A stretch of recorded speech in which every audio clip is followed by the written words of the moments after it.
Hawker সাংবাদিক একটি video তো দেখালাম আপনাদের, আরেকটি ভিডিও নিয়ে চলে আসলাম। হকার সাংবাদিক 2 বলে একটি ভিডিও বার হয়ে গেছে। এটা সেই লেভেলের খতরনাক ভিডিও হয়েছে যে হকার সাংবাদিককে আসলে কি করছে ভিডিওটা না দেখলে বুঝতে পারবে না। চলো ভিডিওটি শুরু করা যাক, তারপরে তোমাদের সাথে কথা হচ্ছে। এডিটটা সেই তোমার বাতাস ওমা বলার মানে নাকি মা কালীকে ডাকা। মানে এই অশিক্ষা আমরা কোন পকেটে রাখবো? পকেটে রাখবো, কোটের পকেটে রাখবো, প্যান্টের পকেটে রাখবো? এই অশিক্ষা কোথায় রাখবো? প্লিজ হয়ে যাও, তুমি কোন পকেটে রাখবা সেইটা আমি তোমাকে দেখাবো। তুমি কোন পকেটে রাখবা সেইটা হচ্ছে যেই পকেটে তোমার টাকা আছে সেই পকেটে তুমি রাখবা।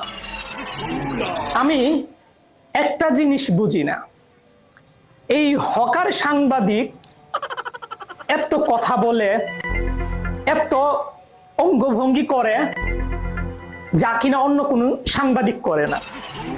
আমি শিওর এই হকার সাংবাদিকের মাথার দুই একটা তার অবশ্যই ছিঁড়া আছে।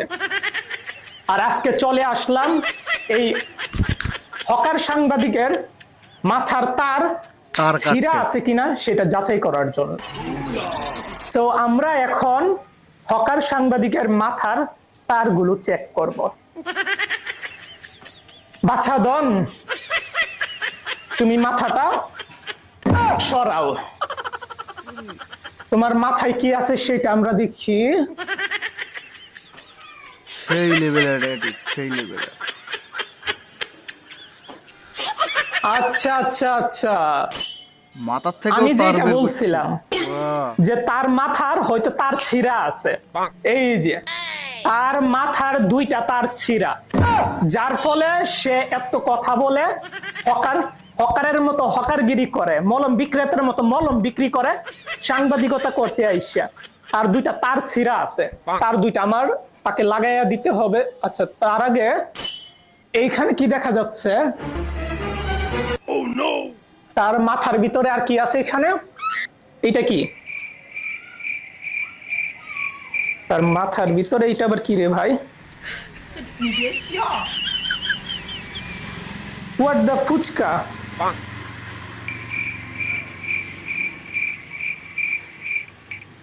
পাতা। এখন বুঝলাম এই হকার সাংবাদিক কি জন্য এত বেশি কথা বলে, এত উল্টাপাল্টা কথা বলে। এই যে শুকনা পাতা, এই শুকনা পাতা সে কিভাবে আমি তো জানিও না, হাতের তালুতে রাইখা এভাবে গইসা সিগারেটের ভিতরে ভইরা টানে। এইটার জন্য সে উল্টাপাল্টা কথা বলে আমাদের বাংলাদেশকে নিয়ে, এবং কলকাতার মধ্যে যে মানুষগুলো আছে তাদেরকে শান্তি দিচ্ছে না এই হকার সাংবাদিক, মূলত এই পাতার জন্য না। আর কি আছে? আর কিছু আছে? ব্রেন আছে নাকি অন্য কিছু?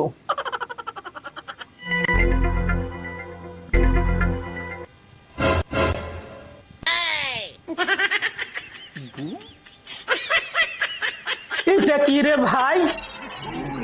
আরে মানুষের মাথায় তো আমরা উদাহরণ দেই যে গোবরে ভর্তি, কিন্তু এখানে তো তার মাথার ভিতরে তো গরুর গোবর না, তার মাথার ভিতরে দেখতেছি মানুষের পটি। ভাই তার জায়গাটা আমি জায়গা মতো রাইখা দিই, তারে মানুষ করা আমাদের পক্ষে সম্ভব না। ভাই তুমি তোমার জায়গা মতো গিয়া থাকো। ভাই রে ভাই, মানুষের পটি দিয়ে মাথা ভর্তি, এই জন্যই তো বলি সে এত আবল তাবল কি জন্য বলে। তার মাথার ভিতরে একটু জ্ঞান বুদ্ধি নাই কি জন্য? আর মাথার ভিতরে যদি মানুষের পটি থাকে তাহলে জ্ঞান বুদ্ধি আসবে কিভাবে? যাই হোক, আমরা তার মাথার তারটা লাগাই দিই। তার লাগানোর পর আমরা দেখব যে তার পাগলামি ঠিক হয় কিনা। আর এই সুযোগে আপনারা যারা আমার Swapan Ahmed YouTube channel subscribe করেন নাই তারা সাবস্ক্রাইব করে ফেলেন। আর যারা Facebook page Swapan Ahmed Facebook পেজে যারা ফলো করেন নাই তারা ফলো করে ফেলেন। তারটা লাগাই দিলাম। নে ভাই, মোর ইউটিউব চ্যানেল লাগাই দিলাম, এবার ওইটাও লাগাই দিই, অন্যদের দেখানো শেয়ার করে দিন। ওকে, সো এবার দেখি সে কি বলে। তার মাথা ঠিক হলো কিনা সেটা দেখি। হকার সাংবাদিক কি বলে। ওকে ভাইয়া, এবার তুমি কথা বলতে পারো। দুধ, চিনি, কাজু, বাদাম এটা সেটাতে তৈরি করা। এইটা খেলে দাদা বৌদি মিল হবে, সংসারে শান্তি হবে, জীবনে অশান্তি হবে না। মাথার চুলবে না, চুল পাকবে না, দাদা বুড়ো বুড়ি মিল হবে, কন্যা দিল হবে। ওই হেভি জিনিস, মুখে দিলে ফিনিশ। চুষে খাও, কামড়ে খাও, দাঁড়িয়ে খাও, বসে খাও। ভাই, এই হকার সাংবাদিককে কখনোই মানুষ করা যাবে না। হকার সারা মানুষ জীবন করা যাবে হকারই না। থাকবে, কি করতে সে হবে? কখনো সাংবাদিক হতে পারবে না। মলম বিক্রেতা, সে মলম বিক্রি করবে। তার ছোটবেলা থেকে স্বপ্ন ছিল মলম বিক্রি করবে, হকারগিরি করবে। জোর করে তাকে হয়তো সাংবাদিক কিন্তু- বানাইছে, যার ফলে টাটা বাই বাই। কেমন লাগলো ভিডিও কমেন্টে জানিয়ে দিন। আর পরবর্তী ভিডিও আবার খুব শিগগিরই আনবো। খোদা হাফেজ, ভালো থাকবেন।